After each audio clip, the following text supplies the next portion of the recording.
Pues muchas gracias por haberme invitado. La verdad es que me pone muy nerviosa siempre cuando tengo que hablar por primera vez así en público, pero bueno, Dios dirá. Yo le dije hoy en la mañana a Dios que yo desaparezca para que seas tú el que aparezca. Entonces, bueno. Enrique me pidió que participara en esta sesión, pues, compartiendo una de las bienaventuranzas que para mí también fue una sorpresa. Debo reconocer que la que más me gusta es de la que les va a hablar Enrique, pero no importa, ¿no? Por algo Dios me pidió que hablara de esta bienaventuranza y les aseguro que encontré cosas extraordinarias. Entonces, pues vamos a empezar.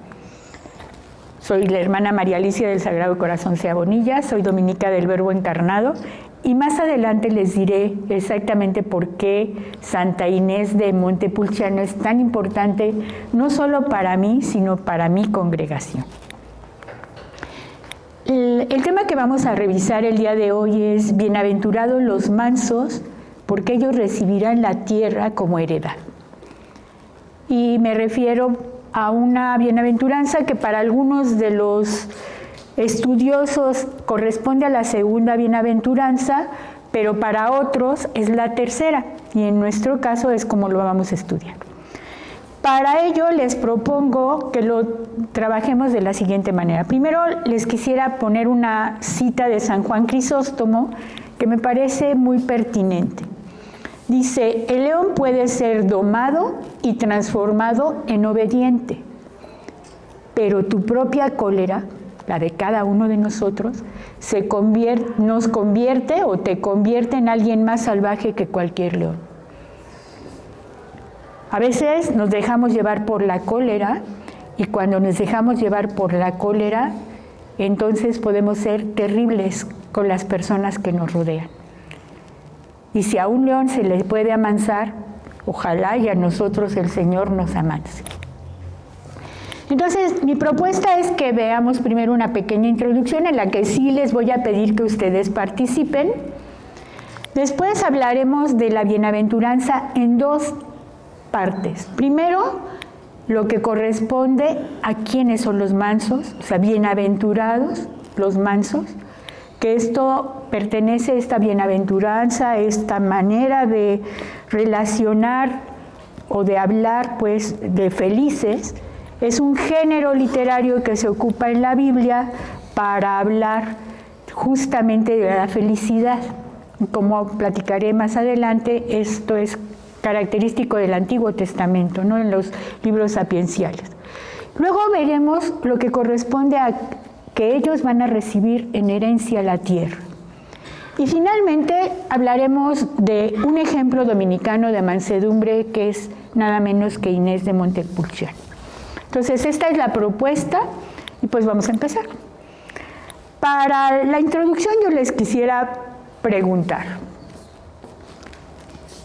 para ustedes en la actualidad, ¿cuáles creen que sean los problemas más serios por los que estamos pasando? Inseguridad, desintegración, violencia, falta de valores, indiferencia. ¿Algo más? ¿Perdón? Activismo. Fíjense, dispersión, materialismo, por allá dijeron. Fíjense cómo cuando hablamos de inseguridad, de alguna manera nos referimos a algo que acá dijeron que se llama violencia, ¿no es cierto? Cuando hablamos incluso de materialismo, es un tipo de violencia, ¿cierto? Una violencia que va en contra de la dignidad de la persona, ¿no? Cuando estamos hablando de dispersión, también quiere decir que estoy saliéndome de la persona, ¿no es cierto? Como que de alguna manera todas estas cosas nos hacen llegar a la palabra clave de la que yo quiero partir, que es violencia, ¿sí? Y para hablar de la violencia, quiero comentarles que hay dos vertientes. Perdón, voy a utilizar mi acordeón, ¿eh? Entonces, una vertiente que es el uso de la fuerza para dañar a alguien. ¿Cuántas veces la violencia tiene como consecuencia daño del otro, ¿no? El daño, golpes, puede ser el daño, no nada más el daño físico, puede ser también el daño moral, puede ser el daño en la propia identidad de la persona, en fin, ¿no es cierto? Entonces, el daño psicológico, gracias Marta. Entonces, el daño cuando se ejerce la fuerza para causar daño a alguien, eso se llama violencia, ¿sí? Pero hay otra vertiente, todavía más sutil, que es la vertiente de aquello que niega a la persona. Todo aquello que niega la dignidad de la persona también es violencia, ¿sí? Cuando yo ignoro a alguien, cuando no lo visibilizo, cuando voy junto a esa persona y como si no existiera, no me importa la otra persona, le estoy haciendo violencia, ¿sí? Entonces, de las que voy a partir son de dos tipos de violencia. El uso de la fuerza, pero también todo aquello que niega la dignidad de la persona. Todo aquello que vuelve objeto a la persona, ¿ok? Entonces, pues vamos a seguirle ahora con esta cosa. Entonces, la violencia en sus dos vertientes, estas de las que acabo de hablar, se ha vuelto un rasgo integrante de nuestra sociedad, de nuestra cultura. Ya a veces nos hemos vacunado contra esa violencia, ¿cierto? Pasamos junto de ella y ni siquiera somos conscientes de esa violencia. Y sin embargo, es algo que está latente, que la vivimos todos los días y en todos los ámbitos en los que nosotros nos movemos. Por ejemplo, la violencia intrafamiliar. Y yo les traigo aquí unos datos que me parece que pueden ser importantes para que vayamos tomando conciencia. En 2017, el INEGI dijo que el 40% de las mujeres han sufrido violencia intrafamiliar, de sus parejas, de sus familiares, etcétera, ¿sí? El 40%. Esto es lo que dice el INEGI. Nosotros sabemos todo lo que no se denuncia y que sabemos que existe, ¿no? Podemos decir que el 90% de las mujeres han sufrido de alguna manera violencia intrafamiliar. No necesariamente física, pero sí de esta que niega a la persona, de esta que la hace a un lado. En 2019 había aumentado la violencia entre un 100 y un 800% esta violencia intrafamiliar contra las mujeres, sobre todo en lugares como la Ciudad de México, en Nuevo León, en Chihuahua, en Guanajuato, en Baja California, Coahuila, Puebla, Tamaulipas, Tabasco, el Estado de México que se lleva ahí va con la Ciudad de México, Veracruz, etcétera. Y esto repercute no nada más en golpes, sino en la denigración de la mujer y muchas veces termina en la muerte, termina en los feminicidios, de los cuales sabemos que esto es la causa de lo que va a pasar mañana y de lo que va a pasar el lunes, ¿no? Entonces, que es parte de todo el problema en el que estamos metidas las mujeres. Pero la violencia intrafamiliar no tiene que ver nada más con las mujeres. También se ejerce violencia intrafamiliar contra los niños, ¿no?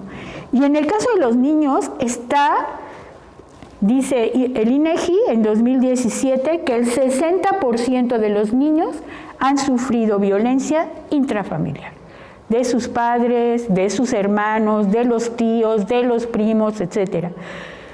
¿Cuántas niñas o niños no han sido violados en sus familias? Y las primeras que no les creen son sus mamás. Son las primeras que les dicen, ni modo, pues eso te tocaba, eso, somos mujeres, eso nos toca y nos tenemos que callar. Entonces imagínense lo que esto significa. Y después, cuando llegan los jóvenes a contar su historia, uno se rompe por dentro cuando los escucha, ¿no es cierto? Y sin embargo, como ellos tienen que hacer todo un proceso para poder perdonar. La segunda cosa, esto es violencia intrafamiliar, pero también en México ocurre el bullying, esta agresión en las escuelas, en la calle, etcétera, ¿no? Y con mucha tristeza quiero decirles que México se ganó el primer lugar en bullying a nivel mundial, ¿no?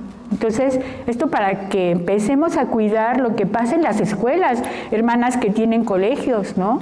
Lo que está pasando en la calle, que tenemos que cuidar a los niños, ¿no? Una tercera forma es la pobreza extrema. Esta pobreza que ya nos alcanzó, que está a nuestro alrededor y que ya ni la vemos, ¿no?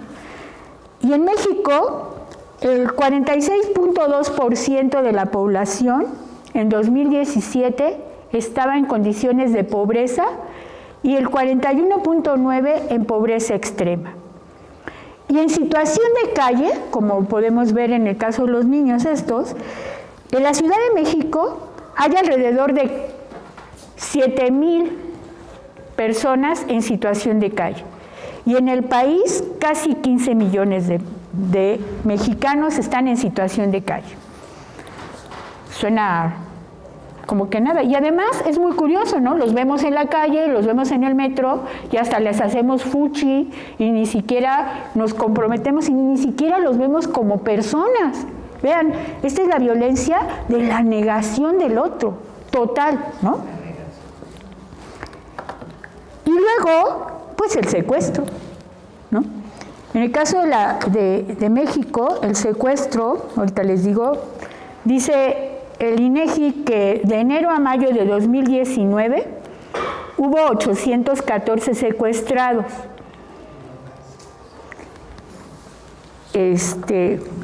De los que se han denunciado, sabe Dios cuántos más.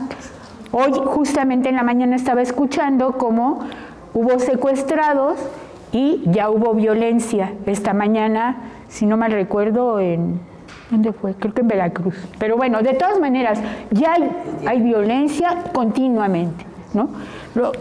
A las chicas a veces las secuestran y luego las botan adelante y otras pues desaparecen, ¿no? Y ya no digamos los niños que se los llevan para sacarle los órganos, etcétera, la trata de personas, todo esto, ¿no? Y el narcotráfico, toda la economía que está basada en el narcotráfico, ¿no? 600,000 millones de pesos entran a la economía mexicana por cuestiones de narcotráfico. Y el 75% de los asesinatos están ligados al narco.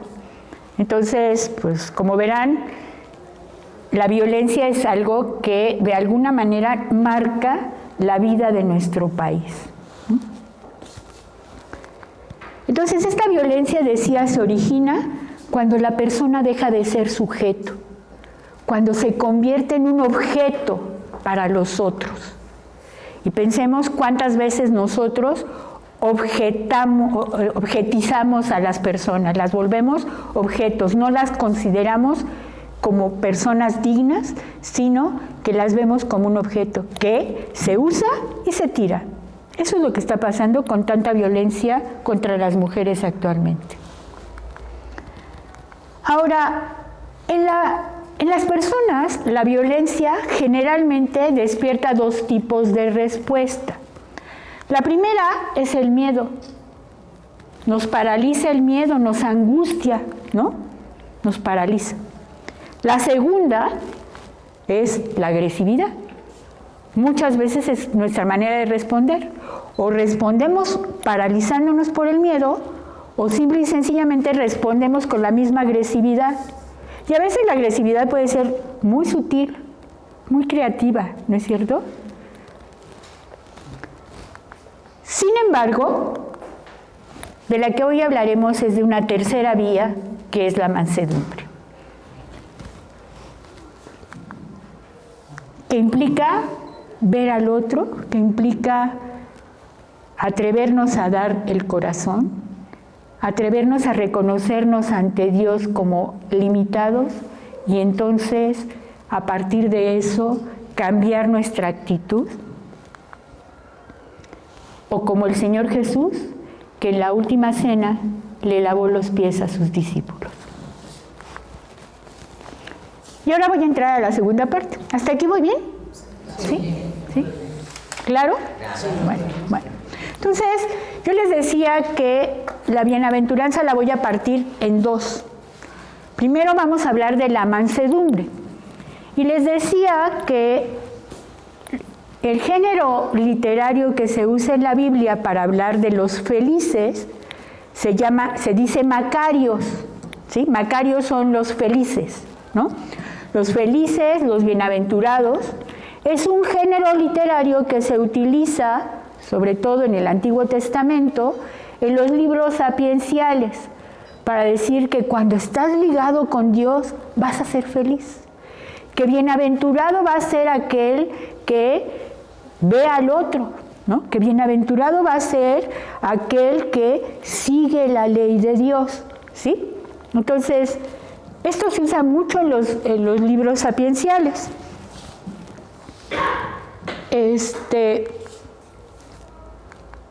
Entonces, ya entrando en materia, la bienaventuranza, la tercera, que ya les dije que algunos la consideran la segunda, otros consideran que es la tercera. Esta bienaventuranza en realidad es un desdoblamiento, dice Jacques Dupont, que es el gurú, por decirlo de alguna manera, de las bienaventuranzas. Es un monje benedictino que se ha dedicado a estudiar el Sermón de la Montaña y en especial las bienaventuranzas. Tiene 3 libros, nada más de las bienaventuranzas, entonces como verán es un maestro en esta área, ¿no? Y entonces él dice que la tercera bienaventuranza es un desdoblamiento de la primera. Para él, de hecho, dice que la bienaventuranza por excelencia es bienaventurados los pobres de espíritu, porque o los que tienen el espíritu de pobres, porque de ellos es el reino de los cielos, y ustedes ya la revisaron la primera sesión con el padre Laudelino. Entonces, ¿por qué dice que es un desdoblamiento de la primera? Porque ambas indican 2 aspectos de la misma y única actitud de espíritu, la de los anahuín. Supongo que el padre les habló de los anahuín, y si no, vamos a platicar un poquito sobre ellos, porque son los pobres, son los mansos, y vamos a ir viendo en qué sentido, ¿no?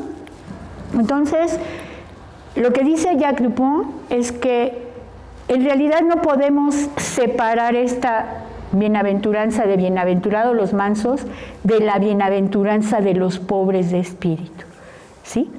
Pero que tocan aspectos un poco diferentes, como que esta fuera una explicitación de la primera bienaventuranza, ¿no? Entonces, ¿quiénes eran los mansos? Y aquí, primero, pues les voy a platicar un poquito de cuál era la concepción de mansos para los griegos. Conste que dije mansos y no lo que ustedes piensan también, junto, ¿eh? Entonces, para los griegos, la mansedumbre era una virtud que se encontraba entre la ira, ¿no?, la cólera y la falta de temperamento. Porque nosotros pensamos que los mansos son así como pasguatos, ¿no es cierto? Ay, pobrecitos los mansos, ¿no? No, aquí de lo que se trata es que la mansedumbre estaba justo en el punto medio, ni irse al extremo de la ira, ni tampoco a la falta de temperamento, a la falta de carácter, ¿sí? Es algo que se encuentra en medio, ¿vale? Aristóteles va a decir que es poder soportar las acusaciones, es decir, a todo aquello que va en contra de nosotros, sin actuar violentamente, sin irse rápidamente a vengarse. Eso es lo que dice Aristóteles, ¿no? Dice, es tener un carácter suave, que suave no quiere decir que por eso es poco resistente, ¿no? Ajeno a la rivalidad, que mantiene la ecuanimidad, la igualdad de ánimo, eso significa ecuanimidad. Y vean, aquí dice algo que es muy claro, la firmeza.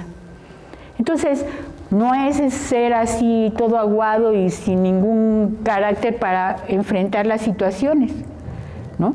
Es simple y sencillamente no reaccionar inmediatamente con violencia hacia el otro, ¿no? A pesar de que me puede estar agrediendo, a pesar de que me puede estar acusando y yo puedo estar diciendo, pero eso que estás diciendo no es cierto. Sin embargo, lo que dice Aristóteles es, no te vayas inmediatamente a la cólera, sino ten una actitud ajena a la rivalidad, mantén la ecuanimidad, pero sé firme, ¿no? Y aquí, bueno, hablaré después de que, bueno, de una vez, el padre Didier hace muchísimos años, platicando con él, me dijo, la vida del cristiano tiene que ser como la vida del esquiador. La vida del esquiador tiene que tener dos características. Por un lado, flexibilidad y por el otro lado, firmeza. Porque si no es flexible, se rompe, ¿sí? Si es demasiado firme, demasiado duro, se rompe, no puede esquiar. Pero si es demasiado laxo, tampoco puedes esquiar, ¿no? Porque también se va a matar.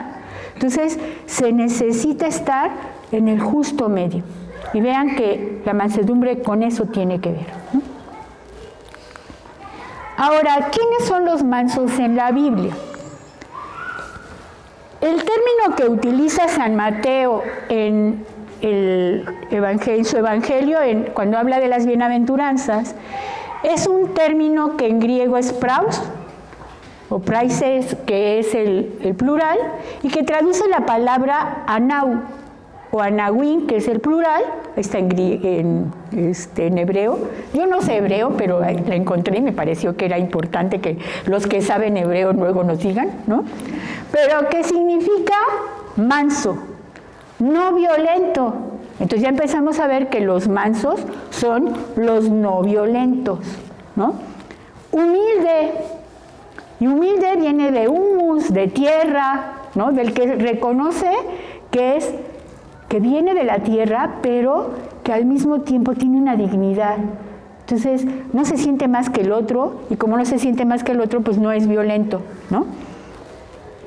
Es el pobre de espíritu. Por eso les decía, la mansedumbre es una explicitación de lo que es ser pobre de espíritu. Para entender el sentido de la bienaventuranza, pues podemos leer el Salmo 37. Yo no sé si alguno trae su Biblia. ¿Sí?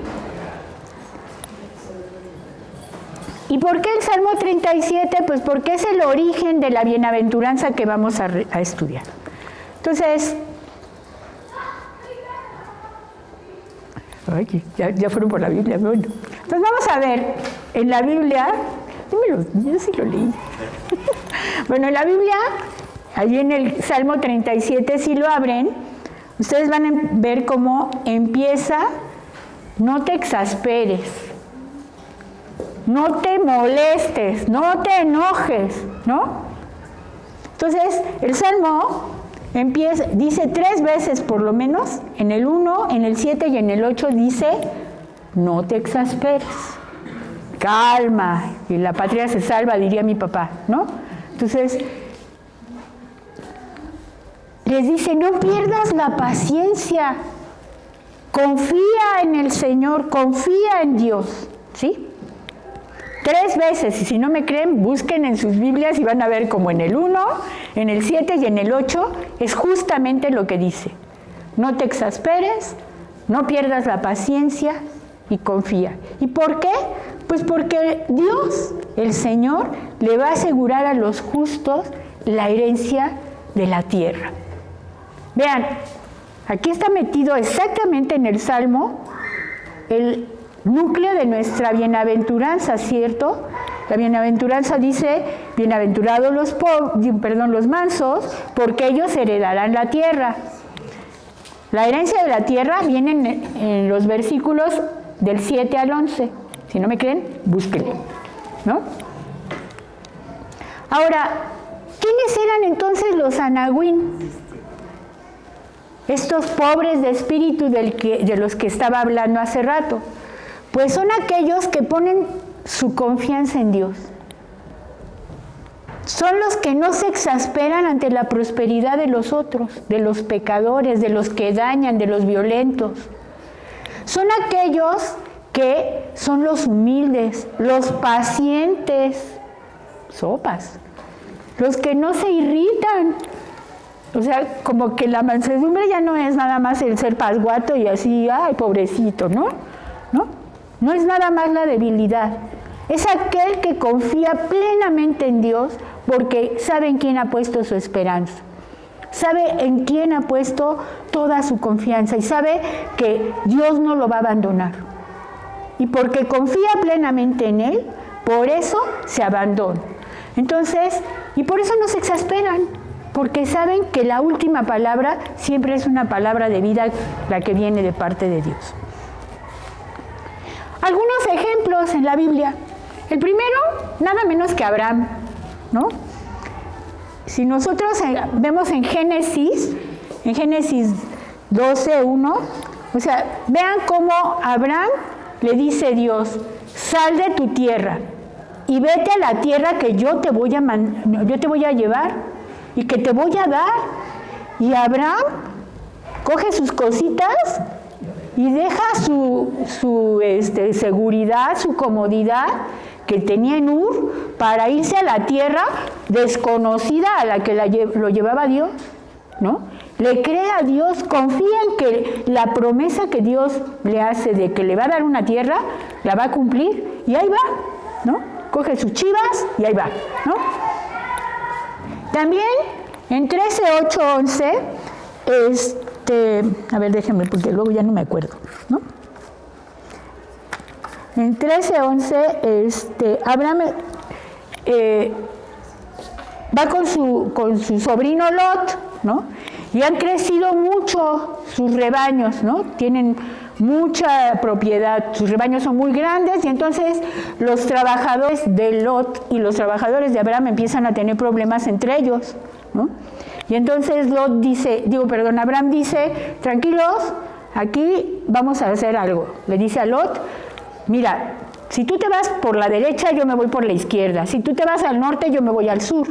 Vamos a separarnos antes de que de que sigamos teniendo problemas o que nuestros trabajadores vayan a tener problemas entre ellos, ¿no? Entonces mejor nos separamos. Tú te vas para un lado y yo me voy para el otro lado. Y dice que Lot se fue hacia aquellos lugares de la vega donde había lluvia y demás, ¿no? Y hacia allá se fue y Abraham se fue para otro lado y Dios le dijo, no te preocupes, todo lo que veas, todo lo que alcances a vislumbrar con tus ojos, ¿no? A tu alrededor, todo va a ser tuyo. Y nuevamente Abraham le cree a Dios. Vuelve a confiar plenamente en que la promesa de Dios se va a cumplir. Y en 18:23-33, para que se den cuenta de que no es nada más, ay, sí, lo que tú quieras, ¿no? Sino que es algo que es activo, ¿no? Es una no violencia, pero activa. Ustedes se acuerdan de que llegan 3 ángeles a hablar con Abraham. Y que eso es lo que relata el 18 del 23 al 33, ¿no? Y que Abraham los recibe y les da de comer y al final se queda platicando con uno de ellos y Dios, que eran estos ángeles, le dice pues que va a destruir Sodoma, ¿no? Y entonces le dice, a ver, oye, pero tú eres justo, si en esta ciudad hay 50 justos, ¿vas a destruir la ciudad? Y le dice Dios, no, si encuentro 50, no voy a destruir la ciudad. Ya sí, ¿no? Y empieza a regatear a Abraham con Dios, ¿no es cierto? Y todavía le dice, Si encuentras 10 justos, ¿vas a matar a toda la ciudad por 10 justos? O sea, 10 justos iban a salvar a la ciudad. Pero se dieron cuenta de que ni siquiera había esos, ¿no? Entonces, bueno, por eso es que se destruye. Pero vean cómo la actitud de Abraham es, sí, confío en ti, pero también podemos hablar, ¿no? Y vean cómo Abraham no lo hace por él, ¿eh? Está hablando por los otros. Está hablando porque está comprometido con el pueblo, ¿eh? Entonces, la actitud también tiene que ver con eso. Otro del que vamos a platicar es de Moisés. Todo el mundo habla de Moisés, este hombre que encontró a Dios en la zarza, ¿no? Que Dios se le revela y después cómo lo manda a sacar al pueblo de Egipto y finalmente lo saca de Egipto, pero pues tiene problemas con sus hermanos de carne, con Aarón y con María, que además cuando Moisés toma por esposa a una cusita, y eso es lo que nos cuenta esta cita del Evangelio, de los Números, los hermanos están muy enojados y dicen, pues también a nosotros nos ha hablado Dios, ¿no? Entonces Dios los manda a llamar, ¿no? Y quiere dialogar con ellos. Y dice esta cita específicamente que Moisés era el hombre más humilde de la tierra, ¿no? El más pobre, el más manso, el más humilde de la tierra. El tercer ejemplo, y ustedes ya se imaginan de quién voy a hablar, porque es una de las imágenes que nos puso hace 15 días Fray Josué, es de María, ¿no? María, en la Anunciación, se pone totalmente a la voluntad de Dios, ¿no es cierto? Dice, he aquí la sierva, he aquí la esclava del Señor, que se haga en mí según lo que me has dicho, ¿no? La mujer humilde, la mujer no sumisa así a lo tonto, sino la mujer que pone toda su voluntad en las manos de este Dios que sabe que cumple la promesa. María es un ejemplo de Anahuín, es una nau, ¿no? Un ejemplo claro de los pobres de Yahvé, ¿no? Y finalmente les voy a platicar de uno que no aparece en la Biblia, pero que a mí me pareció muy interesante, que es Gilel. Gilel es este señor, ustedes ven allí, ¿no? Es el jefe o el fundador de una escuela farisaica. Había dos escuelas farisaicas muy importantes. La de Gilel, el bueno, el manso, así se le llaman, y la de Shammai. Entonces, la escuela de Shammai era hiperortodoxa, muy rígida y por lo tanto no aceptaba cualquier cosa. Y cuentan, por ahí una anécdota, de que Shammai fueron unos forasteros que querían pertenecer al pueblo. Acuérdense que les daban la oportunidad siempre y cuando se circuncidaran, etcétera, que cumplieran ciertas cosas. Y entonces Shammai a estos forasteros les dijo que no, que como ellos no habían nacido judíos, no podían nunca estar en la presencia de Dios, que se llamaba Shekinah, y entonces no podían estar en la presencia de Dios jamás, ¿no? Y bueno, los despidió muy mal, con violencia, ¿no? Y entonces estos fueron con Gilel. Y Gilel estuvo platicando con ellos y todo, de tal manera que los convenció y finalmente los aceptó, ¿no? Y entonces decían, gracias a la bondad de Gilel, a su mansedumbre, a su apertura, gracias a eso nosotros podremos estar en la presencia de Dios, podremos de alguna manera vivir la experiencia de la Shekinah. Entonces, como que también dentro de los fariseos había algunos que no eran tan malos, ¿no? De hecho, por ahí dicen que Jesús, algunos cuentan que Jesús fue en algún momento a la escuela de Gilel. Si es cierto o no, sabe Dios, solamente el Señor y él, ¿no? Pero bueno. Ahora, como comunidad, vean que hemos hablado de personas, nada más, pero como comunidad, en la época de Jesús había varios grupos, ¿no? Nosotros hemos oído hablar de los saduceos, de estos que eran los sacerdotes, ¿no? Hemos oído hablar de los doctores de la ley, de los fariseos, etcétera, ¿no? Era otro grupo. Había el grupo de los celotas, que eran estos judíos que querían la salvación del pueblo y quitarse la bota romana, pero con violencia, ¿no? De hecho, pues algunos de los discípulos de Jesús formaban parte de los celotas, ¿no? Y de los más violentos dentro de los celotas, que eran los sicarios, como Judas Iscariote, ¿no?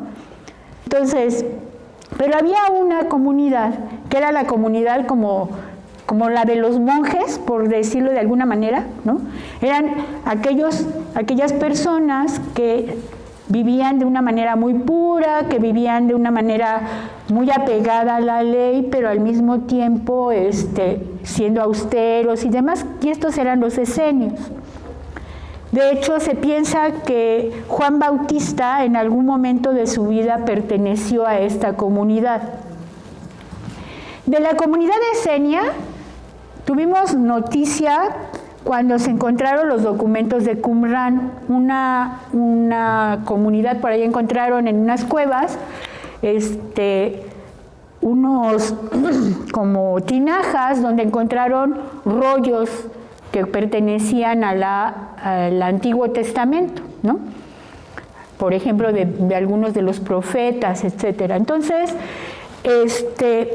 para los esenios, ellos que eran los que se consideraban los pobres y demás, la nahua, que es la cualidad de los mansos, o la mansedumbre, implicaba no nada más la mansedumbre, sino también la paciencia, la no violencia, la sumisión, la docilidad. Entonces, ya no eran nada más personas solamente, sino comunidades que compartían esta experiencia. Y obviamente, el manso, el humilde por excelencia, es Jesús de Nazaret. Y lo podemos ver desde su encarnación. El verbo de Dios que se abaja, eso se dice kenosis, ¿no? Que se abaja, deja las prerrogativas, dice San Pablo en la carta a los tesalonicenses, ¿no? Deja sus prerrogativas de Dios y se hace uno como nosotros, se hace un hombre. Toma toda nuestra condición humana con sus limitaciones, dice también San Pablo, en todo semejante a nosotros, menos en el pecado, ¿no? Y nace en medio de los pobres, nace en un pesebre, o sea, siendo el pobre entre los pobres. Pareciera que Dios no nada más opta por el ser humano, sino opta por los que no tienen identidad, los que no tienen dignidad, los que no valen nada, ¿no? ¿Se acuerdan la violencia hace rato de los que negaban? ¿No? Y Dios, en la persona de Jesús, se encarna y nace entre los humildes. Jesús es el que no tiene dinero. Les recuerdo cómo cuando le piden que tiene que dar el impuesto, va y le dice a Pedro, oye, ve y pesca y al primero que encuentres, ¿no? Al primer pez que encuentres le abres la boca y le sacas la moneda y con esa pagas por ti y por mí, ¿no? Entonces no tiene dinero, no tiene un techo.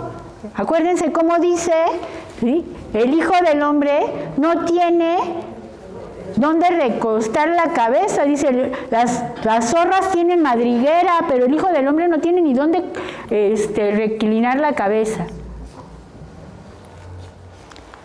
Jesús no nada más a eso, sino que además nos invita a sus discípulos a ser mansos y humildes de corazón, como Él lo es. Ya había comentado hace rato que le lava los pies a sus discípulos en la última cena, ¿no? Y cuando todavía el Pedro llega y le dice, a mí no me vas a lavar nada. Dice, pues a ver, si no te lavo los pies, tú no tienes nada que ver conmigo, ¿no?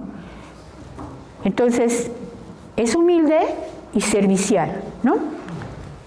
Se somete a la voluntad del Padre. No era nada fácil para Jesús, hombre, verdadero hombre, el llegar y decirle en Getsemaní a Dios, oye, que pase de mí este cáliz, pero que no se haga mi voluntad, sino la tuya. Entonces, ¿qué más confianza de un ser humano en las manos de su Padre que decirle, lo que tú digas, yo lo acepto, ¿no? Y todavía se avienta la puntada de en la cruz, en medio del suplicio, en lugar de estar echando pestes como el mal ladrón, ¿no? ¿Qué es lo que hace Jesús? Dice, perdónalos porque no saben lo que hacen. Y todavía le dice al buen ladrón, le dice, o al que decimos que es el buen ladrón, ¿no? Le dice, yo te aseguro que estarás conmigo en el paraíso, hoy mismo, ¿no? O sea, toda la vida de Jesús, desde su encarnación hasta su muerte, está marcada por esta bienaventuranza.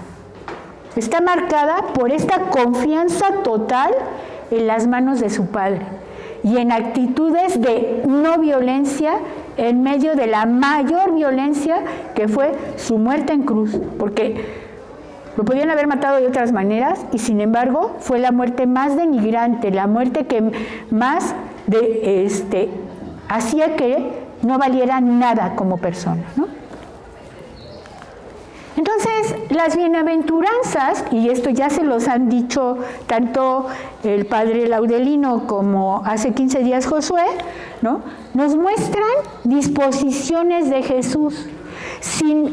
Dice bienaventurados a los otros, es porque el bienaventurado por excelencia es nada menos que el mismo Jesús.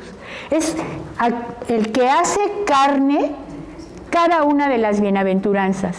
Es el que vive hasta el fondo lo que les está pidiendo a sus discípulos. Y obviamente, pues dentro de esto, habla pues obviamente de las disposiciones interiores de Jesús, su relación con el Padre.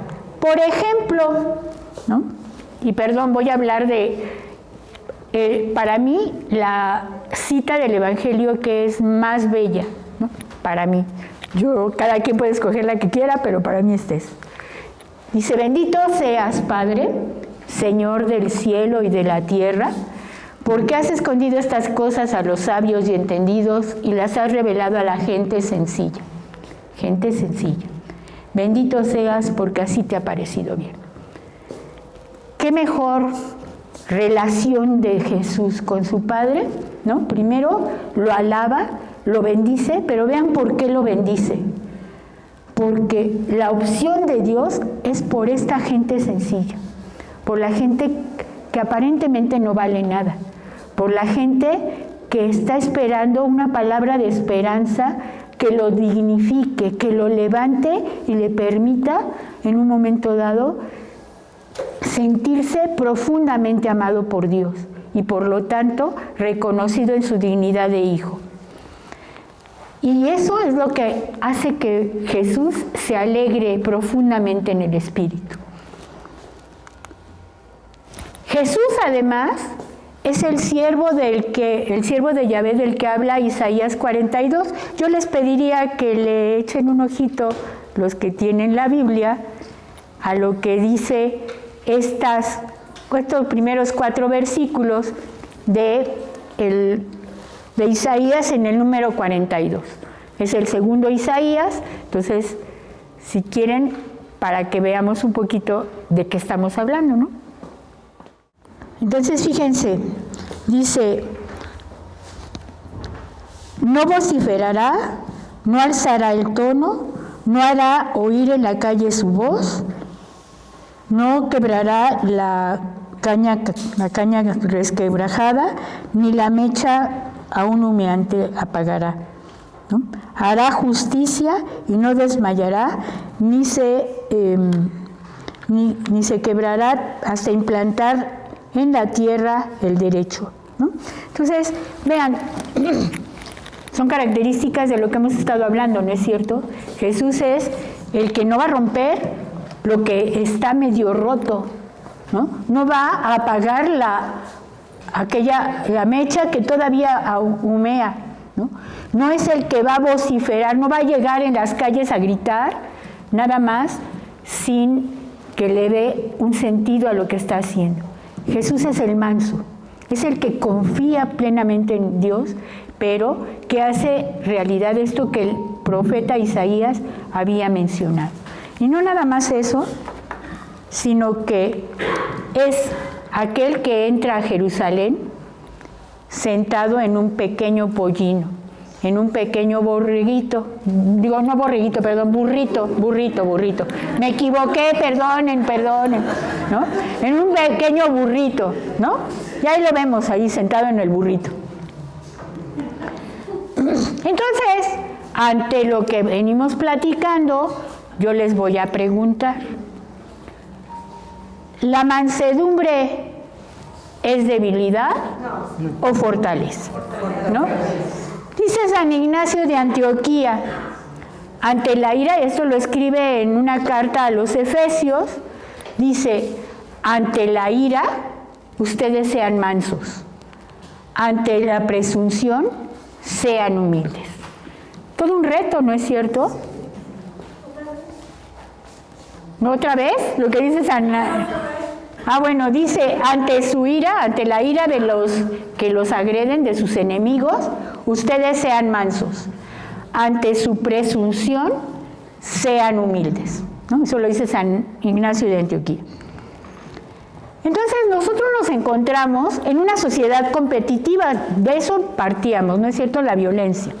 Vivimos en una sociedad competitiva donde se nos dice todos los días, si no eres agresivo no avanzas, ¿no?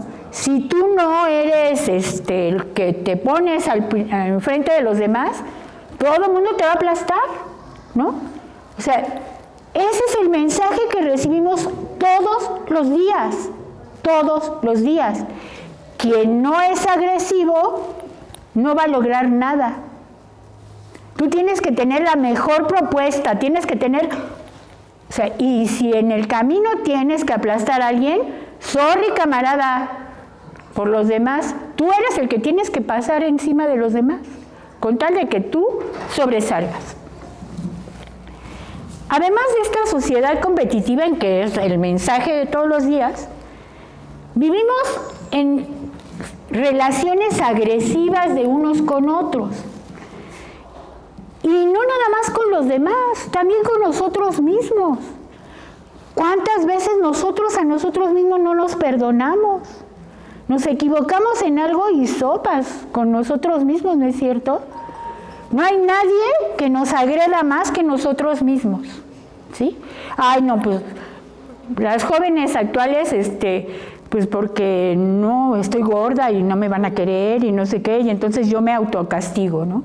Ay, no, es que no sé hablar y por lo tanto, o sea, toda la vida nos la pasamos autocastigándonos, ¿sí? Toda la vida es agresión porque no llenamos las expectativas de los demás y entonces nos autoagredimos, ¿cierto? Las primeras personas, y esto lo comentaba con las chicas el jueves pasado, las primeras que no creen en las mujeres somos las mujeres. Somos las primeras que nos hacemos a un lado, las que nos denigramos, las que nos agredimos, etc. Entonces, vivimos en una situación, en una sociedad competitiva, pero también agresiva, y que además premia la agresividad, porque es así como sobrevivimos, ¿no es cierto? Entonces, y entonces agredimos, yo me agredo y por lo tanto, pues ahora agredo al otro, ¿no? Y como la respuesta del otro no es lo que yo quiero, entonces me sigo agrediendo. Y entonces es un círculo vicioso. Agredimos al otro, el otro nos agrede, nosotros nos sentimos agredidas, y así. Y es una cuenta de nunca acabar. Y además, decir, es que, mira, no responde. Uy, es un tonto, ¿no? Es un tonto. Ah, no, es un debilucho. No vale para nada, ¿no? Sin embargo, y déjenme que les diga que esto es algo que se han hecho estudios, ¿no?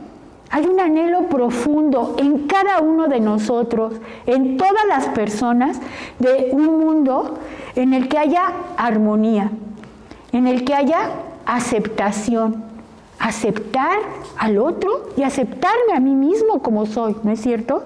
Un mundo en el que nos acojan de manera incondicional, que no haya eso de que solamente si haces tal cosa te acepto.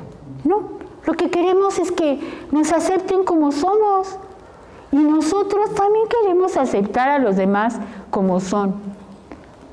En el fondo, eso es lo que nos mueve.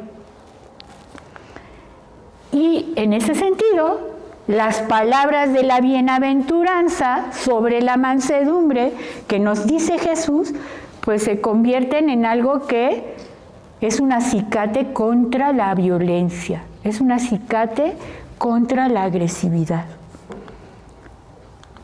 Jesús, con su bienaventuranza, y en francés manso se dice doux es dulces, ¿no? Entonces Jesús nos invita a ser dulces, a ser amables con nosotros mismos y con los demás. Jesús nos invita a cambiar nuestras perspectivas, a vernos y a ver a los otros como Dios nos mira. Y Dios nos mira con ojos de amor, con ojos de aceptación, con ojos de decirnos, como decía esta mañana el padre Alejandro en la misa, como seres maravillosos. Así es como nos ve Dios, como seres únicos e irrepetibles con quienes se ha comprometido de manera personal y comunitaria para que lleguemos a ser hombres y mujeres plenos, hombres y mujeres totalmente realizados en el amor. Y entonces, si esto es la invitación de Jesús, pues eso requiere mucho coraje. Y coraje no de ira, sino coraje de valor, ¿sí?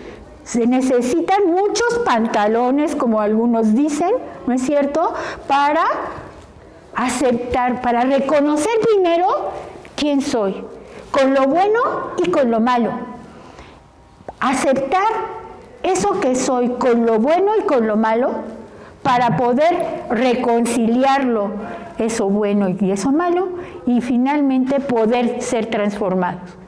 No nos vamos a transformar, no nos vamos a terminar de convertir nunca si antes no nos aceptamos y nos queremos como somos, porque así es como nos quiere Dios, como somos, completitos, con lo bueno y con lo malo, con lo débil y lo fuerte, con nuestras incoherencias y nuestras coherencias, con todo.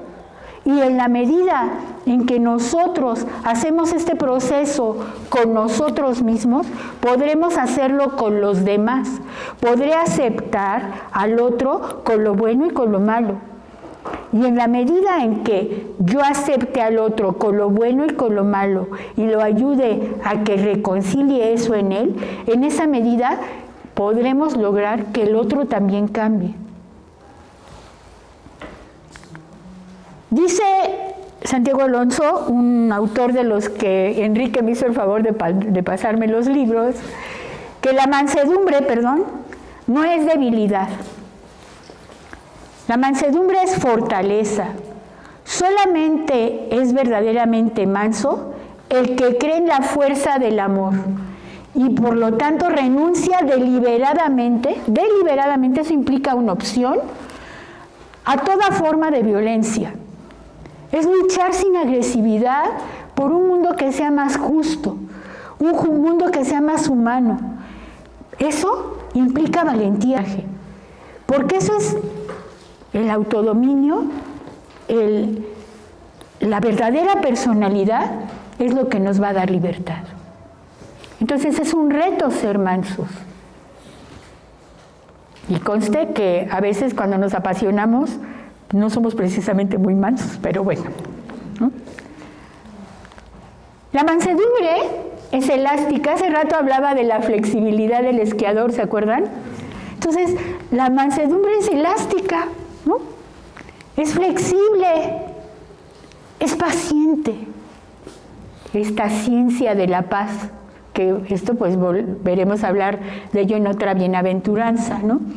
Es creativa. La mansedumbre no es apazguata y no es así apachurrada. La mansedumbre es algo que es creativo, porque implica que siempre voy a estar pensando de qué manera puedo hacer que el otro recupere su propia dignidad, ¿no? Y la mansedumbre se parece más al amor que la generosidad y la compasión, y sin embargo siempre se acompaña de ellas. La mansedumbre siempre va acompañada de la generosidad, siempre va acompañada de la compasión.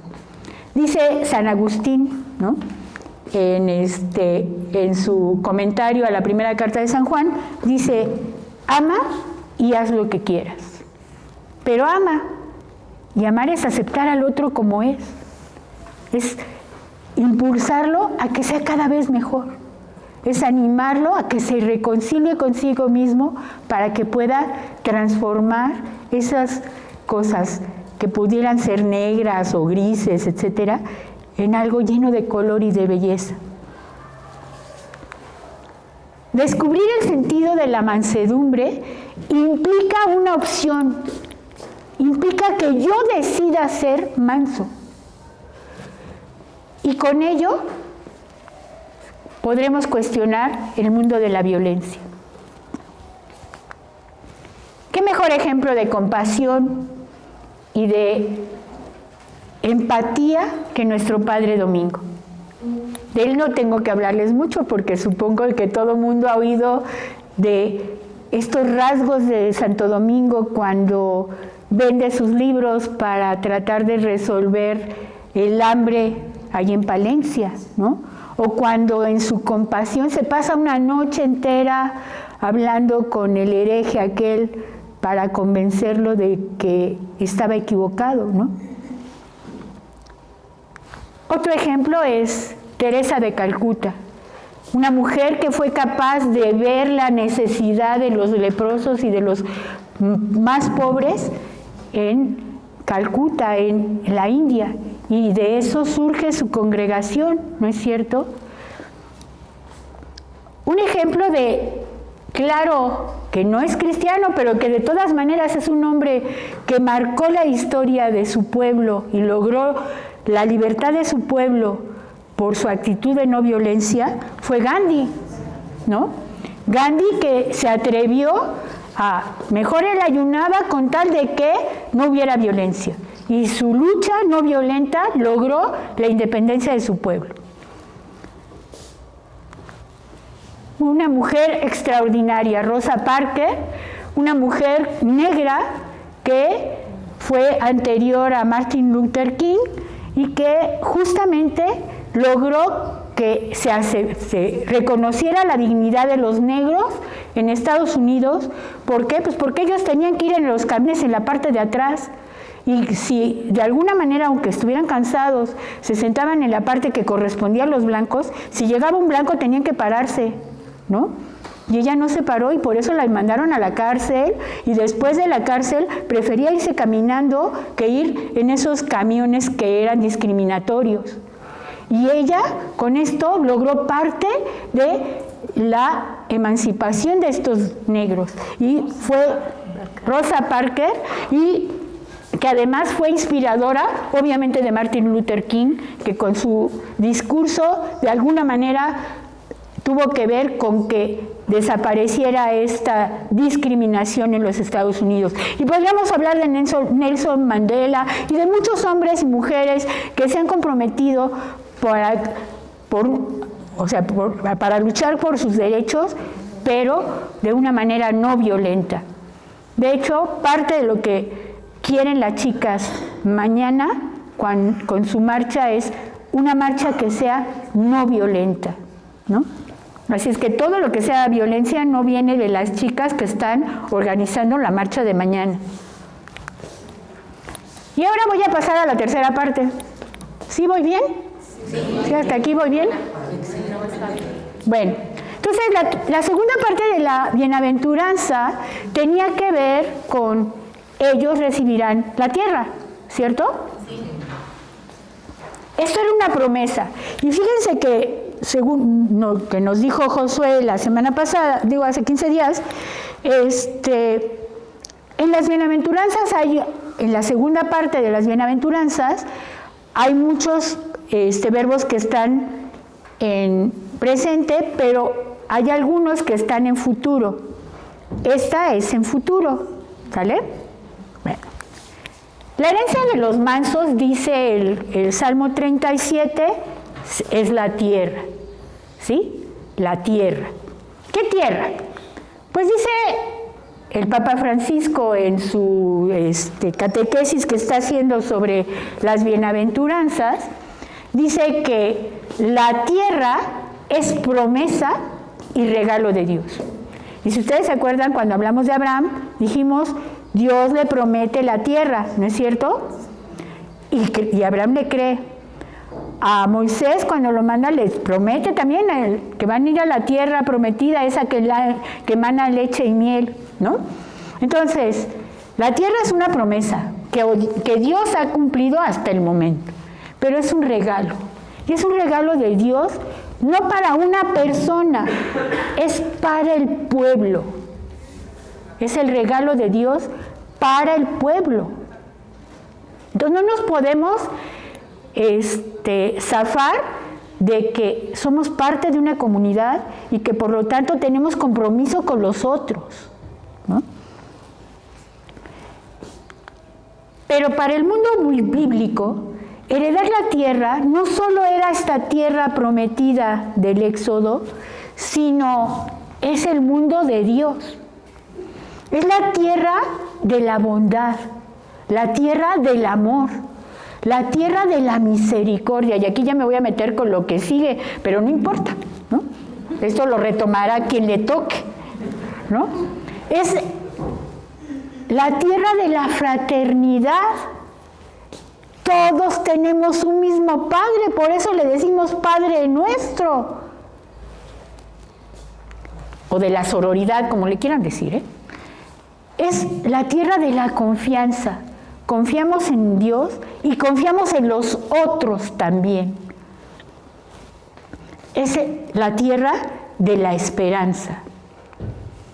Entonces, los cristianos somos hombres y mujeres de esperanza y no nos dejamos apachurrar por las situaciones de violencia, etcétera, porque quienes construimos el mundo somos nosotros.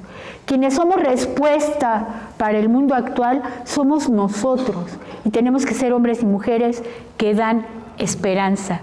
Esperanza de un mundo nuevo, de un mundo diferente, de un mundo en el que realmente Dios reine. Ese es el reino de Dios. Los mansos serán los que van a darle forma a la tierra y de esa manera serán los verdaderos dueños y señores del mundo. Dice la Gaudium et Spes, retomando la segunda carta a los Corintios, que con la libertad de espíritu el hombre entra de veras en posesión del mundo, como quien nada tiene, pero es dueño de todo.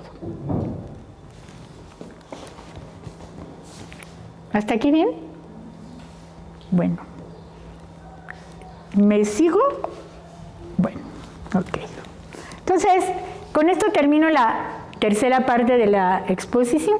Ahora voy a hablarles de un ejemplo de mansedumbre, pero es un ejemplo dominical. Santa Inés de Montepulciano fue una mujer de finales del siglo XIII y del siglo XIV, y principios del siglo XIV. ¿Y por qué quise hablar de ella? Primero, debes saber que mi fundador era alguien que quería mucho a Inés de Montepulciano, Santa Inés de Montepulciano. De hecho, esta es una imagen que está en la casa madre de mi congregación, ¿sí? Se la regalaron a las hermanas, la limpiaron hace relativamente poco, y una vez que la limpiaron, nos regalaron una imagen a cada una de las hermanas. Entonces yo se las comparto, ¿no? Entonces, Santa Inés de Montepulciano, casi nadie conoce de ella, sin embargo, ella fue la inspiradora de Catalina de Siena, ¿no? O sea, mujeres que tuvieron una influencia en el mundo a su alrededor, siendo mujeres de oración, siendo mujeres contemplativas, pero súper comprometidas, ¿vale? ¿Quién fue Santa Inés de Montepulciano? Su nombre en la tierra era Inés Ceni, era hija de nobles o de personas adineradas en Italia y nació en Graziano Vecchio, que está cerca de una comunidad que se llama Montepulciano. Montepulciano está más o menos en el centro de Italia, ¿sí? Pertenece a la región que se conoce como Toscana, muy cerca de Siena. Está más o menos a la mitad entre Florencia y Roma, ¿ok? Entonces, un poco para que vean los paisajes de Montepulciano. A los 9 años, o sea, desde muy chiquita, siempre tuvo una actitud de cercanía con Dios. Desde muy pequeñita, ella quería estar cerca de Dios. De hecho, en su casa buscaba pasar largos momentos de oración desde muy pequeñita. Tanto que a los 9 años de edad consiguió entrar a una escuela que estaba con las monjas y de hecho, pues prácticamente allí empezó su vida monástica, ¿no? Entonces ella entra al monasterio, un monasterio que se llama de Sacco, y se llamaba así porque utilizaban las monjas un hábito que era de tela muy burda. Entonces, ustedes se acuerdan que en la Biblia se habla de que hay que vestirse de saco, etcétera, ¿no? Bueno, pues el monasterio donde ella entra es un monasterio cuyas monjas tienen un hábito así, ¿no? Por eso se les llamaba de saco. Y allí empezó su vida espiritual. Desde muy pequeñita era muy seria y muy comprometida, muy responsable. Y por eso, para aquellas que viven en monasterios como la hermana, sabe que no a cualquiera se le deja la portería, ¿no? Y recibir a las visitas, eso no se le deja a cualquiera. Bueno, pues esta niña, a los 14 años, ya era la responsable de la portería y era la responsable de recibir a las visitas, porque tenía fama de ser una niña o una joven muy responsable, muy seria y además con una vida interior muy profunda. A los 15 años, fíjense, nada más, a los 15 años, le pidieron a su maestra de novicias que se fueran a otra comunidad, a otro pueblo que se llama Proceno. Proceno está más cerca de Roma, también está en Italia, en el centro de Italia, pero ahora en otra provincia que se llama Viterbo. Entonces se fueron a Proceno para fundar un nuevo monasterio. Entonces Margarita le habían encargado que fuera a fundar allí y dice, pues yo no me voy si no se va Inés conmigo. O sea, vean la confianza que la maestra de novicias tenía en esta hermana. Y entonces se van a Proceno, y allí en Proceno, al poco tiempo, la eligen a Inés como superiora. Tiene 15 años. Lo primero que dice ella es, no, yo no puedo, no soy capaz, no tengo estas cualidades. Y sin embargo, hubo una intervención ante el Papa y el Papa interviene y dice que sea la superiora y ella obedece, ¿no? Estuvo en Proceno 22 años. Su fama de santidad, pues, atravesaba las paredes del monasterio. Todo el mundo sabía de esta hermana. Y estando en Proceno, tuvo un sueño, por eso dice allí que por inspiración de la Virgen, tuvo un sueño en el que la Virgen le daba 3 piedras. Y cuando le daba estas 3 piedras, le decía: quiero que vayas a fundar a Montepulciano.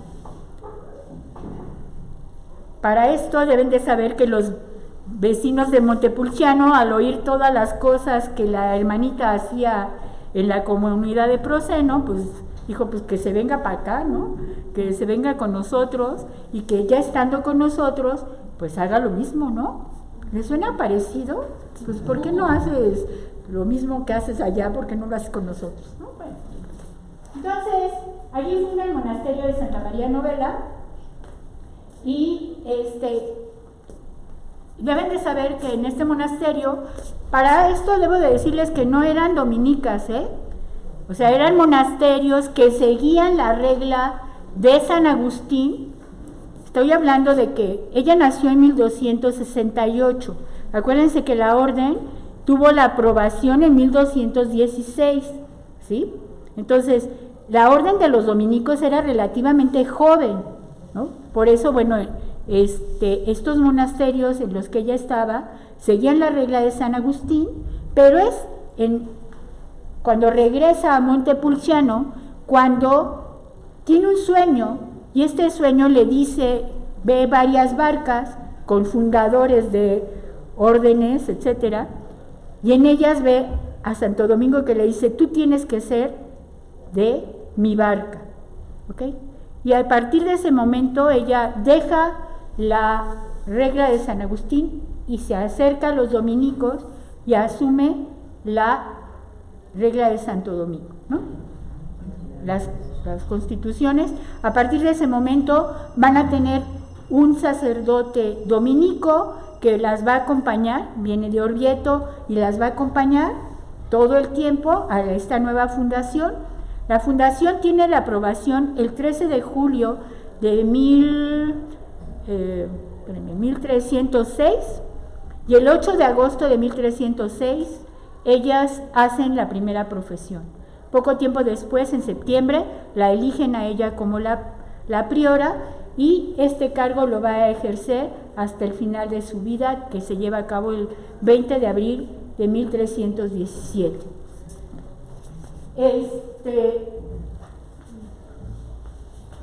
¿Cuáles eran las características y por qué yo dije que era un ejemplo dominicano de mansedumbre? Primero, porque las virtudes de Inés eran la humildad.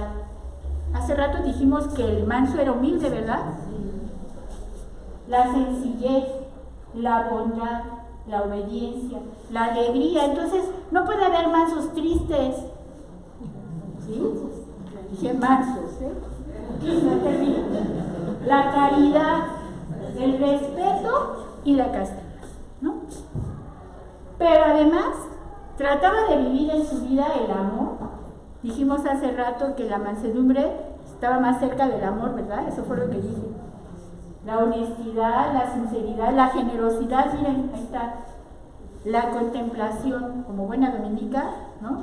La contemplación, Alice Tradere, ¿no? Esto por ahí va. La espiritualidad y obviamente su santidad.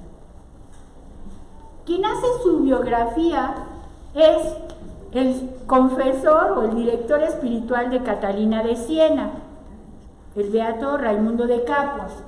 Para hacer su biografía, él pasa más o menos entre 4 y 5 años viviendo en el monasterio de Santa Inés de Montepulciano, donde ella muere, el de Montepulciano, pues. Y él dice que aunque en el exterior ella tenía fama de santidad, en el monasterio ella era una monja humilde, sencilla, amante de la oración, con un gran espíritu de sacrificio, una extraordinaria piedad por la Virgen y por Cristo. Cualquier parecido con las monjas dominicas o con cualquier dominico es puro invento mío. y además un gran amor a la Eucaristía. Desde muy joven ayunaba diariamente. De hecho, ahí dicen sus biógrafos que dormía en el suelo con una piedra y que pues hubo un momento en que el médico dijo, pues no, así ya no puede seguir, camarada. Entonces pues la obligaron a que dejara la austeridad total en la que vivía. Tenía visiones y 4 siglos después diría, no es cierto, 3 siglos después diría Teresa de Jesús que le den de comer porque por eso tiene visiones, ¿no? Pero bueno, eso decía Teresa, eso no lo digo yo, lo decía Teresa, que les den de comer porque por eso tienen visiones, pero bueno, estamos hablando del siglo XIII, XIV, ¿no? Y Teresa es del siglo XVI, entonces como que, ¿no? De hecho, hay una visión de la que hablan todos sus biógrafos, sobre todo hacia el final de su vida, en el que a un ángel se le apareció ofreciéndole un cáliz de amargura y que le dijo, como Jesús, en esta tierra tendrás que beber el cáliz de la amargura, pero para la eternidad te espera la corona de gloria que nunca se marchita. Entonces, hay relatos de que varias veces ella vio a la Virgen y cómo la Virgen le daba al niño, ¿no? Para que lo cargara. Acuérdense que es una época en la que hay muchas leyendas, hay muchas tradiciones, y es eso lo que hay que pensar. No lo leamos con los ojos del siglo XXI, camaradas, Estamos hablando de 7 siglos antes, Bueno, dicen que realiza milagros. De hecho, por eso era conocida en el exterior, porque le pedían que orara por un enfermo y oraba por el enfermo y el enfermo se curaba, ¿no? Le pedían que por favor orara por alguna intención determinada y se cumplía, como que las curaciones, la multiplicación. Por ejemplo, hay el relato de un milagro en el que no había en su monasterio nada que comer. Es para que le piensen atrás, no había nada que comer y entonces ella oró y de pronto la despensa apareció llena de alimentos, ¿no? ¿No les suena al milagro de Santo Domingo en San Sixto? ¿Sí, verdad? Pues para que vean, como buena dominica hacía lo mismo, ¿no? Parece que incluso en una misa ante un obispo, su oración era tan ferviente que empezaron a caer del cielo algo como si fuera maná, ¿no? Y dice que sobre el altar se cubrió de esta especie de copos ¿sí? ¿Se acuerdan lo que decía del maná en el desierto, ¿no? Bueno, que esto pasaba continuamente cuando ella hacía oración, y de hecho, yo no sé si se fijaron en las imágenes que estaban antes, a ver si se ve, a ver, no sé si ven que tiene, así está, bueno, eso es para hacer referencia a como copos de nieve, o como el maná, o también a lirios que decían que aparecían de pronto cuando ella estaba haciendo oración. Bueno, esto es nada más así para ver. Muchos la vieron, muchos de los testigos de su época y de los que hablaban con el beato Raimundo de Capua, le decían que tenía experiencias de éxtasis y de levitación, ¿no? Que con cierta frecuencia veían que cuando estaba haciendo oración se elevaba, ¿no? Y en su entorno yo les dije que no nada más era dentro de su monasterio, ¿cierto? Sino que también en su entorno tuvo una opción política como la de Catalina, nada más que la de Catalina fue un poco más amplia, pero la de ella lograba la paz entre las familias nobles que la rodeaban. A veces tenían conflictos de poder, de querer demostrar que cada quien era la más buena o la más poderosa de las familias, y ella, con su consejo, con su diálogo, etcétera, lograba encontrar soluciones a esos conflictos. Entonces, Vean que es la precursora de Catalina. A su muerte, los frailes y las monjas de su monasterio no querían enterrarla, entonces la quisieron embalsamar, y dice el beato Raimundo que de las manos y de los pies de la santa empezó a gotear un líquido perfumado, oloroso, que impregnaba los lienzos, y por lo tanto ya no la embalsamaron, la dejaron así. Ahí está, ¿cómo está? Santa Catalina de Siena, les digo que tenía una gran veneración por esta santa. Eran de la misma región, las dos de Toscana, ¿no? Y entonces ella fue a Montepulciano 30 años después de la muerte de Inés, y se encontró con que el cadáver de Inés estaba incorrupto. Les dije que no la embalsamaron, ¿verdad? La tenían expuesta, pero el cuerpo estaba incorrupto. Todavía Raimundo de Capua dice que 50 años después de la muerte de Inés de Montepulciano, su cuerpo seguía incorrupto, ¿no? Ahorita no les puedo decir porque yo no he estado en Montepulciano, pero si alguna vez voy a Montepulciano, ya les contaré. Entonces, hay una anécdota de que cuando cuando Catalina fue a venerar a Santa Inés, se acercó al cuerpo de la santa y quiso besarle los pies. Esto es una anécdota, conste. Y entonces dicen que de pronto el cadáver levantó el pie para que la santa, para que Catalina le besara el pie, ¿no? Eso dice la leyenda. Por ahí hay imágenes en las que se ve como el cadáver está levantando el pie y Catalina está inclinada besándose, ¿no? Catalina estaba tan emocionada, tan impresionada por Inés de Montepulciano, que les escribe a través de sus secretarios. Acuérdense que Catalina no sabe escribir, pero tiene sus secretarios, pues, bien abusada, ¿no? También, déjenme que les diga que en el diálogo también habla de Catalina, pero también habla de Inés. Entonces Catalina les dice a las monjas del monasterio de Santa Inés, les dice: les recomiendo que sigan las enseñanzas de la hermana Inés y traten de imitar su santa vida, porque dio verdaderos ejemplos, miren nada más, de caridad y de humildad. Ella tenía en su corazón un gran fuego de caridad regalado por el mismo Dios, que le producía un inmenso deseo de salvar almas. ¿Le suena a dominicano? Y de santificarse para conseguir la salvación de muchos. Y después de la caridad, lo que más admiraba en ella era su profunda humildad. Yo dije que era un ejemplo dominicano de mansedumbre. Sigue diciendo Catalina: siempre oraba y se esforzaba por conservar y aumentar estas dos virtudes, la caridad y la humildad.